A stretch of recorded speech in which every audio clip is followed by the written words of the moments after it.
How's it going, everybody? Welcome back to Set 6, and it happened. We finally got a Final Fantasy VII Rebirth trailer. Of this terrible disaster. A proper one. Not like a weird thing like we got last time. No. A proper trailer. An actual full-blown trailer. So, you know what we've got to do, right? You 100% know what we've got to do. We've got to sit down and we've got to break it down. We've got to look through this trailer and we've got to see what information we can glean from it. We've also got an Ever Crisis trailer, which we'll look at probably tomorrow, but today it's all about Rebirth. And to be fair, there's a lot to talk about with this trailer, even though, like, just an early overview of it, it doesn't really give you any answers. It just gives us a lot more questions, if I'm being completely honest. But it's beautiful to see. It's such a beautiful sight. Don't forget, drop a like on the video, subscribe for future content. We've got loads of stuff coming up. We've got Rebirth stuff, we've got Ever Crisis stuff, we've got Final Fantasy XVI stuff, because we should be getting that demo in the next few days. So make sure you're subscribed, don't miss anything. But let's get into this trailer. Now, the whole first section of this trailer is possibly the most mind-blowing, confusing, question-provoking part of the trailer, if I'm being completely honest with you. The rest of it, it's kind of pretty simple. Like, the rest of the trailer is relatively simple. There's a few weird bits, but we'll break them down. But this first section is super weird. So what it seems like we've got here is the aftermath of the events of Final Fantasy VII Remake and Chapter 18, the fight that we have at the end with Sephiroth, the destruction of the Whispers, the Singularity. It seems like we have the aftermath of that. And it's pretty weird. We basically see most of the party seemingly dead. And yeah, it's pretty crazy. But we're going to rewind a little bit first, because the first few frames that we see, if we slow it down and we just kind of take it frame by frame, there are a couple of frames in there that show a red tornado at the end of the expressway. I'll pop that up now. That doesn't really look like anything that we saw in Remake. I mean, if you remember, you had the Wall of Whispers. That didn't really look like a tornado. The closest thing to it, I would say, is when Sephiroth kind of, what I would assume to be, absorbs the original timeline, and we see pretty much meteor fall going on around Sephiroth in that moment. That's the closest thing that we see in Remake to this. The red coloration to it's quite interesting. It seems like it's probably a direct result of Sephiroth and the party's actions. It seems like it could maybe be a projection of meteor fall, like because we see Sephiroth absorbing it, maybe some of that energy leaks out. Maybe Sephiroth intentionally allows some of that energy to leak out. But yeah, definitely a red tornado that you can see in this shot at the end of the expressway. Could it be something else? Could it be Genesis, maybe? It does say that the tornado rips through Sectors 0, 1 and 2. Now, Sector 1 and 2, I suppose fair enough. Sector 0, we all know what that is. That's deep ground, and that's underneath the Shinra building. So we can pretty much guess that all of that area where the Whispers were has been directly affected by this. Now, coming to the shots that we see after this, it seems like there's a cleanup crew, like, sorting out the aftermath of whatever it is that's happened. Like I say, Shinra are reporting this as a tornado that ripped through these sectors. We see the shots of a tornado as well. So it is possible that Shinra are just being legit about this. And what we see is we see Tifa, we see Barrett, we see Red 13, and we see Aerith seemingly dead, being loaded into Shinra vehicles, not medical people, Shinra troops, although, you know, the response would potentially be military at that point in Midgar. I mean, Shinra do pretty much run everything, so it's not massively surprising that that's the case.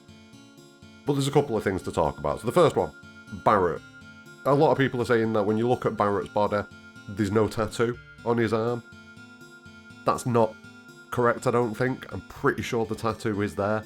Like, if you just have a look, you can kind of see it. You can't see any detail of it, but I'm pretty sure you can kind of see vague outlines of his tattoo.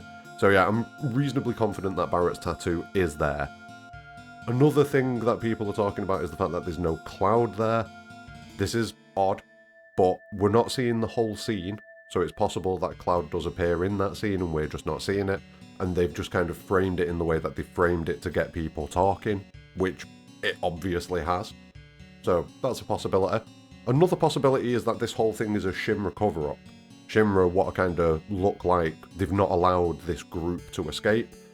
I've seen people saying that the general population don't know what they look like, but I'm pretty sure they do. I'm pretty sure they were shown to the population on CCTV footage and stuff like that. I need to double check that, I haven't at this moment, but I'm pretty sure that we have seen the party on camera being kind of accused of being Avalanche, and now we see those same people seemingly dead. So it could be a cover-up, and it's like a power play for Shinra. Like, look, we protected you, we dealt with Avalanche, look what they did, but we fixed it. That kind of a situation. There is also the possibility that this is kind of the timeline fixing itself. If it does turn out that this is a single timeline, this could be the timeline kind of adjusting itself to account for the fact that there would have been maybe two parties, so it's eradicated one of them and the other one continues. I'm not too sure about that. Like, I'm not 100% on the single timeline thing myself. I'm much more in the multiple timelines camp myself, but it would lean into that a little bit, that the timeline has kind of rectified itself. Now, if that's the case, I would believe that one of the two clouds that we've seen is gonna die, whether it's the Zack cloud or the cloud that's with the party in Remake and Rebirth. You know, if the timeline is repairing itself and getting rid of any kind of issues, as many as it can, then maybe that would be the way it goes about it. Maybe it was something to do with the singularity itself. Maybe in the Remake timeline the party is dead, Cloud is also dead, but because they were all within the singularity, they've kind of been spat out into a new timeline, which some people are saying is a single timeline. I mean, there's two timelines involved there, so that is a two-timeline theory, because you would still have Zack and Cloud in the older timeline, I would believe, if that was going to be the case. So, yeah, it's a very confusing situation. I've seen a lot of people kind of saying, like, this confirms my theory, one way or the other, be it multiple timeline or single timeline. I don't think it does. Personally, I think it's a bit more evidence in the favour of multiple timeline, but again, these are out of context shots that we're seeing for the most part. We don't know what's going on. So, yeah, it's not really cleared anything up. Like I say, more questions than answers, which is good, because it gives us more room to craft theories, which I'm kind of into. I don't know if you've noticed, I'm kind of into it. Anyway, let's move on from this scene, because seriously, this scene could become a 20-minute video all on its own, and we're not going to do that. I want to try and keep this reasonably short if I can. I'm going to do my best. I've got like 2.5 pages of notes on this, so might not happen, but we'll see. The final thing that we can discuss just before we move on from this first scene is the Black Feather. So at the end of like the report, the news report, you get the usual screen flicker, Genova, timeline-y, Sephiroth-y stuff that goes on, and you see a shot of the Black Feather floating down onto the expressway. And when you couple it with those first few scenes of the tornado with the similar kind of effect, it kind of makes you think that Sephiroth is responsible for what's occurring here in some way. Need more info though. 100% need more info. And we'll get it. Oh, we will get it. But anyway, moving on. The next scene that we see shows the party coming out of a tunnel. Everyone's alive, everyone seems fine, Cloud's with the party. So there's obviously a degree of weirdness going on there. We see the party dead and then we see the party alive. But we're going to drop that point for now. We're just going to drop that point. That's its own video, I think. There's definitely going to be at least 1 or 2 videos discussing that. But yeah, we see the party coming out of this tunnel. I've seen a lot of people kind of not too sure where this is. I've got a gut feeling this is a secret exit out of Calm. That's what my gut feeling's telling me. It is quite weird that we don't get any shots of Calm. Like, the last thing that we see is the party walking down that road out of Midgar, and then they come to the road that leads up to Calm, and we get that beautiful shot of Calm, and everyone was super hyped to see Calm, and we don't see it. We just don't. In fairness, we don't really see the inside of any towns or cities or anything like that. Like, we see Junon, we don't go in there really. They've not really shown us a massive amount on that front. They've kind of give us a little tease of these locations, and this is why it makes me think that this is Calm. For the chronology of the trailer, which is a little bit all over the place, I'll be honest, it does hop around quite a bit. But yeah, pretty confident this is like a secret exit from Calm. I would assume the flashback's gone down, everyone's been chilling in Calm, maybe they've slept overnight, and then in the morning Shinra have hit Calm and they're like, yo, where are these guys that escaped? We were chasing these guys. Are they here? And the party have had to get out of there via a secret pathway. We know that Calm has kind of been harbour to resistance in certain aspects of Final Fantasy VII's universe and overall lore. And we also know that it's kind of it's got a bit of a militaristic slant to it. Not like it was in the OG where it just kind of looked like a little small village. It's a little bit more fortified now. That's what it kind of looked like from the previous shots that we've seen and previous descriptions of it that we've had. So it would make sense that there's some sort of secret exit out of Calm if that is kind of its new purpose or kind of part of its purpose in the past maybe. So yeah, I'm pretty sure this is us coming out of a secret tunnel, out the back of Calm, and then we're going to head on towards the Chocobo Ranch. As for why there's no shots of Calm, again, I just kind of think it's because they've not really fleshed out the inside of these locations yet. Maybe they're in the process of working on it. Maybe they just don't want to show us the inside of any of these locations yet. Like, it's not time. We're not ready for it. And I'm just going to take this opportunity to just quickly get this out of the way. The game is beautiful looking at the minute. Like, everything just looks so good. Every single location that we've seen just looks majestic. It just looks so good. It all looks good. It all looks beautiful. So, yeah, very excited to see more. Very excited to see more of the crazier locations. Maybe the Gold Saucer, maybe Mountain Eagle, things like that. Very, very excited. Very excited. Now, while this is going on, we get a bit of talk between Red 13 and Aerith about how the planet is suffering. We get some more walking scenes. We see wildlife running around, which is pretty cool. We eventually see the Chocobo Ranch, also pretty cool. Not how I would have imagined it, if I'm being completely honest. I would have thought the area would have been a lot more open, like it seems to be in the OG, but still looks really cool, so it's not a major problem. But yeah, not what I had in my mind. What about you? What were you thinking? Are you a bit shocked by the appearance of the Chocobo Ranch? It looks great, but again, not what I expected. And then straight after that, we see the party riding some chocobos through an area that seems quite ruined, quite run down. You know, we can see all this brickwork here. You've got windows with bars on them in some cases, or what looks like bars, I would assume it is. And yeah, I'm not too sure where this is, if I'm being completely honest with you. I mean, I would guess that this is the journey from the Chocobo Ranch to the Mithril Mine. That would be what I would guess. Maybe it isn't. Maybe this is a completely different location, a different part of the story. Maybe this has just kind of been snuck in there. But yeah, let me know where you think it is. It could just be a new section that's been added between the Chocobo Ranch and Mithril Mine. It could be a different section of the game. What do you think? What do you think? Give me some feedback on this. Let's chat. Let's talk about this. Come on. Now, something that some of us were expecting, and that's kind of been alluded to a little bit previously, while these Chocobo riding scenes are going on, we have some conversation between Tifa and Aerith again. Tifa kind of asking, like, where's Cloud been for the last 5 years? What's been going on? Aerith's a little bit like, why are you asking me? And then Tifa drops the bomb and says that as far as she knows, Cloud was not in Nibelheim 5 years ago. Which, you know, we've all been expecting that the doubt's going to be there a lot more. And I think this, like I was saying on stream, stems from the fact that Cloud is just generally much more unstable at this point than he was in the original story. And because of that, people are a little bit more untrusting of him, a little bit sus of him. They're already a little bit like, you're a bit weird, you. You know, how many people did he just nearly outright kill in Remake? And how many times did he have to be stopped from doing that? So, yeah, it makes sense that Tifa's going to be a bit more doubtful of Cloud because Cloud's different. Cloud's much more on edge, much more dangerous than he ever was, or so it seems. And that's because Sephiroth is messing with him far earlier than he ever has been. And we're going to see in this trailer many more examples of Cloud getting messed with. Now, the next thing that we see is possibly my favourite bit of the trailer, if I'm going to be completely honest with you. We get Cosmo Canyon, Bugenhagen cool. Yes, Bugenhagen cool. I love the way Bugenhagen looks. Bit of a sneaky moment, not showing us his, the bottom of him. I want to see if he's sat on that orb or if he's just floating. I want to know what's going on with him. What have they gone with? I need to know what they've gone with. But we see what we'd expect. We see the room with all of the planets and everything like that. We see Bugenhagen doing his talking about the life stream and about how it's the very essence of our star, which is an interesting word choice.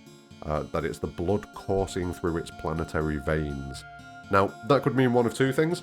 He could be referring to the planet as the star, which I'm pretty sure we do have precedent for in the Final Fantasy VII universe, or he could be referring to some sort of a solar system-wide life stream that comes from the parent star of that solar system. Because when we are looking at the solar system and we're kind of panning through it early on, we do see wisps of energy kind of going between the star and the planets. Maybe a bit of a reach, but looks pretty cool. You know, it seems like they're maybe leaning into more sci-fi aspects. Maybe not necessarily sci-fi, but more space-based, more cosmological things as the Final Fantasy VII project? As the Final Fantasy VII compilation has progressed, it seems like that sort of thing has accelerated with things like Dirge of Cerberus and Omega and everything like that. So it wouldn't surprise me if we do see some sort of solar system-wide explanation for the live stream, where it comes from. Like I say, it could just be referring to the planet, and that would not be surprising either. But it's an interesting choice of words, and just seeing the little wisps of what looks to be live stream energy, it just made me think. It got me thinking. It 100% got me thinking. Now we see Cloud and the party running through a crystalline cavern of some sort, and I'm not too sure where it is. I'm reasonably sure it's going to be the Mithril Mines. And while this is going on, we've got Rufus, I believe, talking about Sephiroth, and seeming to know about the deal in general with Sephiroth and the clones, seemingly a lot earlier than he should do as well, as I don't think he gets any kind of understanding of the reunion project in the OG until the North Crater. So it means one of two things. We either were reaching the North Crater in Rebirth, which, cool, or Rufus finds things out much earlier, which would make sense given the fact that the Whispers were kind of visible to him at the end of Remake. He's clearly one of those people that's got a destiny that's important to the planet and the fate of the planet, so it would make sense that he kind of picks up information maybe a little bit quicker this time. Either way, it's cool. We either get the North Crater or Rufus knows things. So yeah, I'm into that. We then get a bit more overworld stuff, probably around the Mithril Mine area, probably just after it, I would guess, maybe just before it, maybe a mixture of the two. But I would guess it's probably around that area. That seems to be where a lot of the footage that we're getting of the overworld is coming from. No Midgar Zolom, which, it would have been cool if they'd have shown it us, but, you know, they've got to keep some things, I suppose. They've got to keep some cool things. So, yeah, bit sad to not see the Zolom. And like I say, all of this is going on while Rufus is talking about Sephiroth. But then we come to the flashback scene, and it's the only bit of footage that we get of the inside of Calm, really. So we see the inside of the room, everybody's sat there kind of talking about the flashback. Now the speech here is Cloud's talking about, you know, Sephiroth's come back and, you know, we need to chase him, that kind of thing. And Tifa's basically saying, why has he come back now after 5 years? Like, what does he want? Why is he coming back now? And I think that's going to feed into something that we've already heard about Cloud, where she's talking to Aerith about what's Cloud been up to for the last 5 years. And I think that's going to build a pretty big amount of doubt in Tifa about Sephiroth. I think that's going to build a pretty massive amount of doubt in him. In the original game, not so much, because we've still not seen Sephiroth at that point. We've just seen Sephiroth's sword at that point. So the doubt isn't as intense. But here, we've seen Sephiroth, we've spoke to Sephiroth, we've fought Sephiroth, we've seen what he's up to a certain degree. So that doubt in Cloud grows, because she's now going to correlate the two of those together, like, both been kind of gone for 5 years, both just kind of reappear and then everything goes crazy. That is pretty sus, let's be honest, pretty sus. So yeah, she's going to be very doubtful of Cloud. At the same time, while she's saying that to Cloud, you kind of see that glitch effect happen again. And again, this leads into my belief that Sephiroth is going to mess with the flashback, or at least he's going to mess with Cloud while Cloud's telling the flashback. It could also be Cloud's memory being blocked or rewritten a little bit, or something going on there when Tifa says those words to him. Like maybe Cloud has some idea where Sephiroth has been for the last 5 years, but his memory glitches when he tries to remember. Or maybe it's his memory trying to fill in some blanks so that he can answer these questions that Tifa's got. Could go either way. I think it's potential for Sephiroth to be messing around with him. Let me know what you think. We then get a shot of the cloaked reunion figures that we've seen previously in Remake, you know, the walking through the wind, or I would assume at the Whirlwind Maze probably. And then we see more combat in what, again, I would assume is the Mithril Mine. And the enemy that we're fighting here, it looks like a giant kind of stone golem, but it kind of reminds me of the enemy that you steal the Grand Glove from in the Mithril Mine in the original Final Fantasy VII. I think it's called Medug, something like that. Yeah, it reminds me a little bit of that enemy. Let me know what you think. Do you think that works? I don't know. It probably doesn't. It's probably a new enemy, but I'm going to keep believing. I'm going to keep on believing. Then we meet Elena for the first time, and we see Rude. We get some combat shots, pretty cool combat stuff. A nice little shot where we see Cloud and Tifa kind of back to back, and then they kind of split and go different ways, and Aerith stood behind them and nails Elena. It's a good shot. I liked it. I enjoyed it. And this again kind of feeds into the previous shots of this cave being the Mithril Mine. It feels like we've got quite a good look at the Mithril Mine in this trailer. It feels like that's one of the main areas that they've focused on. And the overworld around it, which makes sense because, you know, they've probably built that first. So, yeah, makes sense. We get more overworld shots, including Junon, which does not look how I would have expected it to look based on the original, but looks brilliant. And, you know, it's a good surprise. I don't think it's worse than what I expected. Same with the Chocobo Ranch. They just don't look how I would have expected them to look, but they look brilliant anyway. We get a little sneaky shot of a high wind as well. It's probably the high wind. I think there's a small chance it could be a Gelnica, but the more I look at it, the more I see high wind. So, yeah, it's probably the high wind that we've got chilling there. And we'll talk about the combat a little bit briefly here.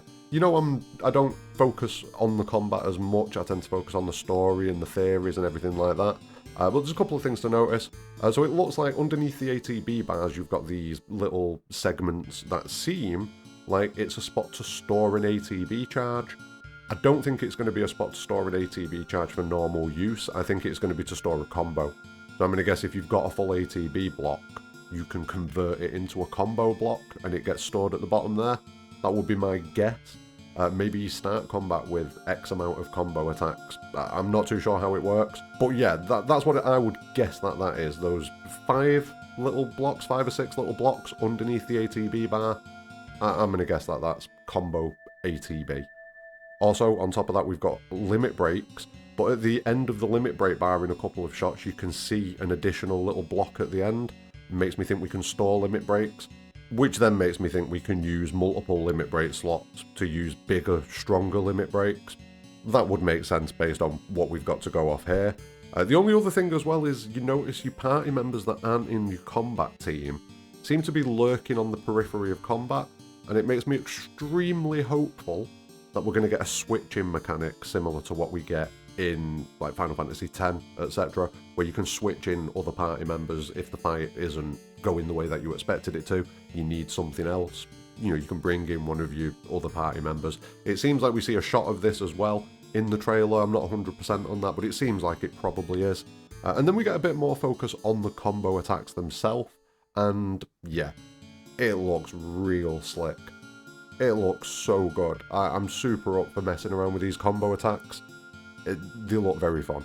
They look very, very fun. We'll look at the combat a little bit more in its own video at some point, but you know me, I'm more about the story and things like that when it comes to making these videos.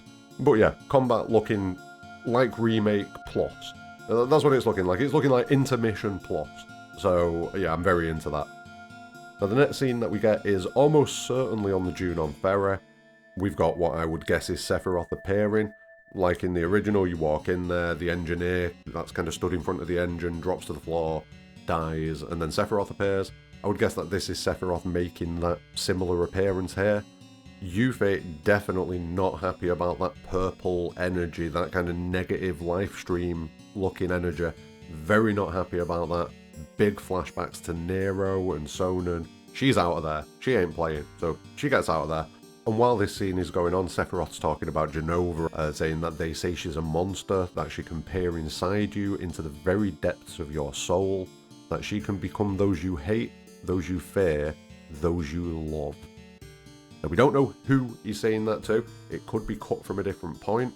It seems like he's saying it just generally to the party, talking about Jenova. but that's going to mess with both Tifa and Cloud at the very least, especially given something that we hear in a few minutes in the final bit of this trailer, which we'll get to in a second. But yeah, we see Jenova get summoned, we see a combat encounter against Jenova, which is the one on the Junon Ferry. It looks amazing. It again looks like Jenova seems to teleport you, maybe not teleport you, but kind of changes the area around you into a new environment for the combat to take place.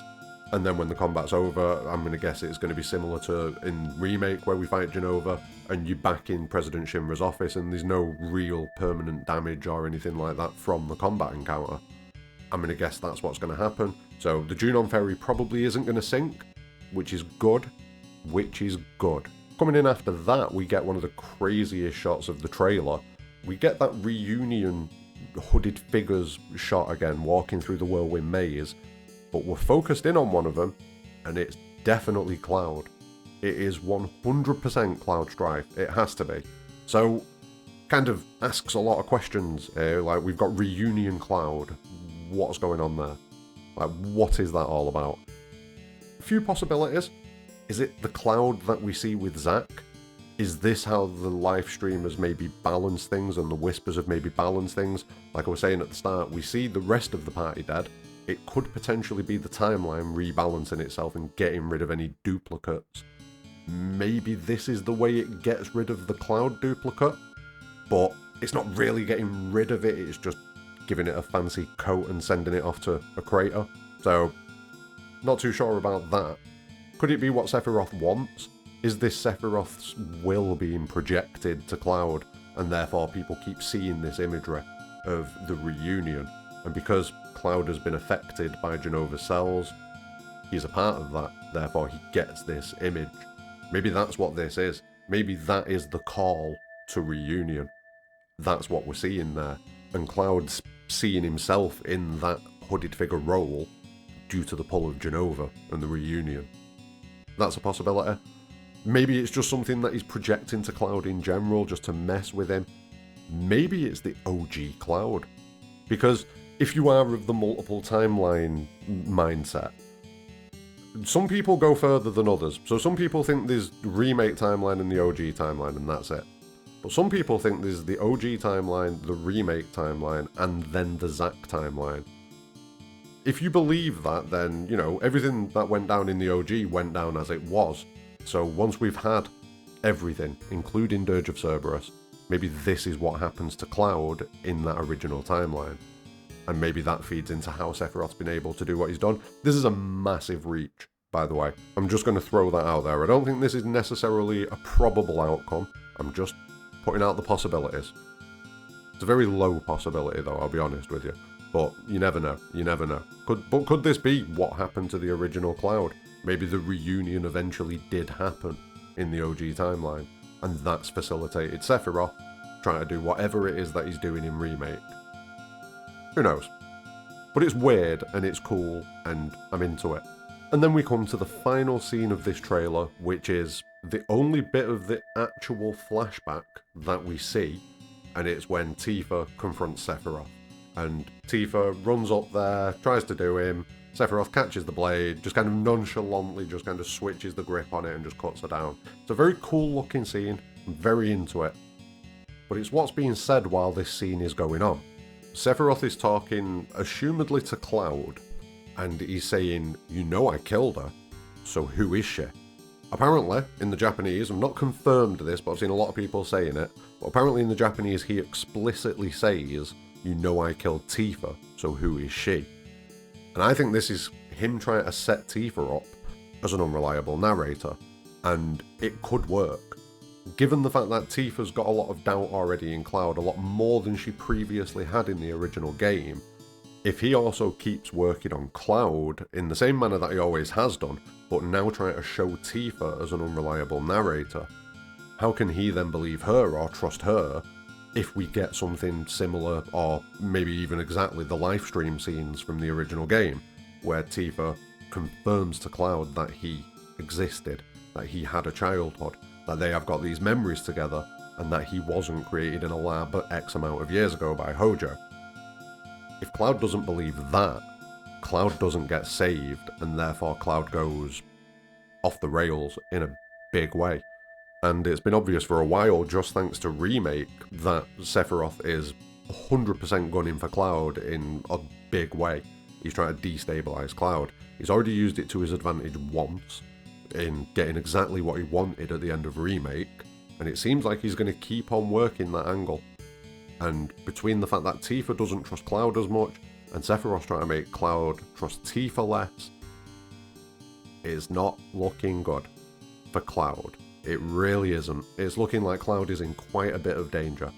So yeah, try to flip the script a little bit from the OG, and rather than Cloud being the outright unreliable narrator, Sephiroth's trying to convince Cloud that Tifa is that unreliable narrator and that his recollection of everything is fine. It's what he already tried to do in the original game anyway, to a certain degree, except in the OG it was him using Tifa's doubts to try and make Cloud uncertain, and that backfired.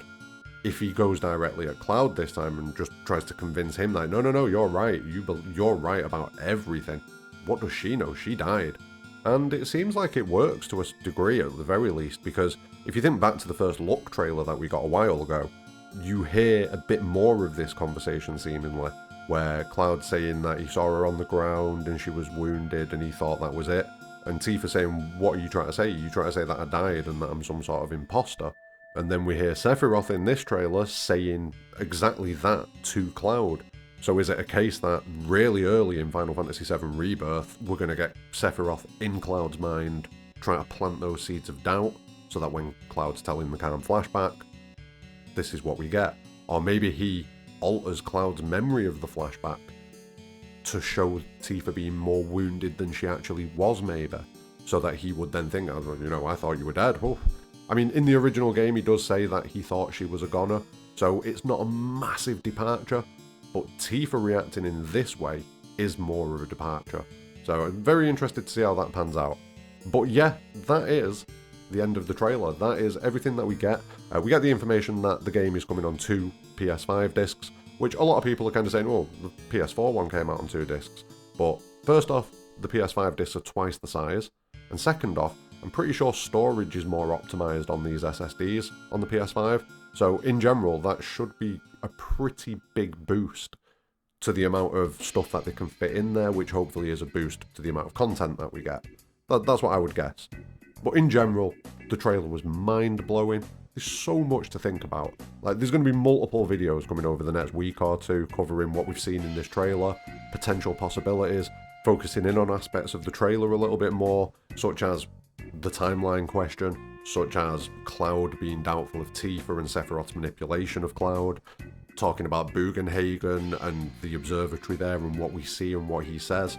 Just going into all of it. I've been waiting so long for this and I cannot wait to get into it. The one thing that I would say is, for me, this trailer doesn't confirm that much, to be honest with you. It confirms that we're going to get vaguely the same story but with changes, and to what degree do those changes impact the story going forwards. I would assume it's in a big way. That's what my mind's saying to me. Like, once we get to the back end of Rebirth, things are going to start looking a little bit unrecognisable in certain aspects, but that's my guess. But beyond that, and even that, like, nothing's confirmed. It has literally just given us more questions, and I'm super happy about that because it's fun. Let's have some fun speculating, talking about all this stuff, and see what we get in the next trailer, which we shouldn't have to wait too long for because, you know, they've confirmed early 2024, which narrows it down from next winter, which is what we got previously.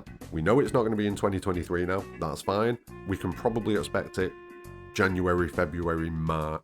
I would expect that we would either have it or be on the brink of having it by the end of March. That's my expectation, based on what they've kind of put out there already. And yeah, that means we've got, what, 9 months for them to squeeze in a few trailers. We're probably going to get 2 or 3 more trailers, I would guess. And I just can't wait for all the information, all the shots that we're going to see. So far, we've got confirmation that we at the very least reach Cosmo Canyon.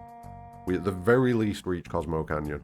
So whether or not the order of locations is going to be a little bit different, which we have heard about before. They have suggested before that we may visit locations in a different order, but we will go everywhere. So maybe there's a little bit of that going on. But if we're trusting the order of things from the original game, it seems like we're going to be at the very least reaching Cosmo Canyon. And I would say that if we reach Cosmo Canyon, we're probably reaching Nibelheim, which was a lot of people's expectation for where the second game would finish anyway. The fact it's on 2 discs, the fact that in the trailer they've already shown us as far as Cosmo Canyon, I don't know, I'm quite optimistic that we might get pretty far, you know. I'm reasonably optimistic that we might get pretty far. But yeah, speaking of pretty far, this video has gone pretty far. Much longer than I expected it to be, but yeah. Can you blame me? What I want you to do is, let me know what you think about the trailer. Let me know any theories that are kind of tickling your brain after the trailer. Drop them all in the comments below. Let's have a chat about things, because there's a lot of possibilities for where this could go. And yeah, let's share those ideas. Don't forget, drop a like on the video, subscribe for future content, because there's going to be a lot more of it coming. But more importantly than all of that, have a great day.